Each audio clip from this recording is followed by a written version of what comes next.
Hello అండి, ఈరోజు వీడియోలో జొన్న రవ్వ దోశల్ని చూపిస్తున్నానండి.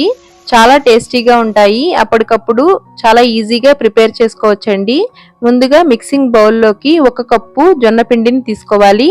అదే కప్పు తోటి వరి పిండిని తీసుకోవాలి. 1 స్పూను జీలకర్ర, రుచికి సరిపడా సాల్టు, అరకప్పు ఉల్లి తరుగు, కట్ చేసి పెట్టుకున్న పచ్చిమిర్చి, అల్లం, కరివేపాకు, కొత్తిమీర తరుగుని వేసుకుని కొద్దిగా వాటర్ వేసుకుంటూ పిండిని కలుపుకోవాలి. ఈ రవ్వ దోశలకి పిండిని పలచగానే కలుపుకోవాలండి. పిండిని ఏమీ నానబెట్టనవసరం లేదు. అప్పటికప్పుడు ఈజీగా ప్రిపేర్ చేసుకోవచ్చు. స్టవ్ ఆన్ చేసుకుని పెనం పెట్టుకుని పెనం బాగా వేడిగా ఉండాలండి. పెనం ఈ విధంగా పొగలొస్తున్నప్పుడు ఎటువంటి కూరగాయ ముచ్చుకుతోటైనా ఆయిల్ తోటి 1 నిమిషం పాటు రుద్దినట్లయితే దోశ బాగా వస్తుందండి. వీడియోలో చూపించిన విధంగా దోశని వేసుకుని బాగా క్రిస్పీగా 2 వైపులా ఫ్రై చేసుకుంటే రవ్వ దోశ రెడీ అయింది. Thanks for watching.